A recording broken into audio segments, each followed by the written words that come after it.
चलिए बच्चों, आज मैं आपको अपनी क्लास 12 का एक्सपीरियंस बताता हूँ। जब मैंने 8 सब्जेक्ट लिए थे बोर्ड एग्जाम की, जब मैं अपनी प्रिपरेशन कर रहा था, तो मेरे साथ एक जर्नी का जो हिस्सा चीज़ रही थी वो था रिपीटेशन।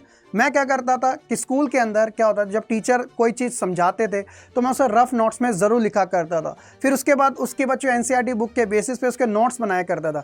तो इससे क्या होता था, एक चीज़ें तो मैं रफ चीज़ में लिख रहा हूँ, दूसरा मैं अपनी साइड से उसके खुद के नोट्स बना रहा हूँ। इससे क्या होता, मेरी मेमोरी में वो चीज़ें एक तरीके से फिट होती रहती थी। और यही चीज़ें जब मैं अपने सामने बार बार देखता था तो मेरे को रिपीटेशन की वजह से वो चीज़ें लॉन्ग टर्म में याद आना शुरू हो गई। फिर मैंने PYQs को देखना शुरू किया कि PYQ का जो स्टैंडर्ड है वो किस तरीके से पूछा जा रहा है। उसके आंसर शीट भी देखता था कि किस तरीके से क्वेश्चंस को लिखना है। तो ये सारा जो सर्कल था, एक लूप में मैं उसे बार बार चलाता रहता था। इसका मुझे पूरा बेनिफिट प्री बोर्ड एग्जाम, इसके साथ साथ बोर्ड एग्जाम्स में मुझे देखने को मिला।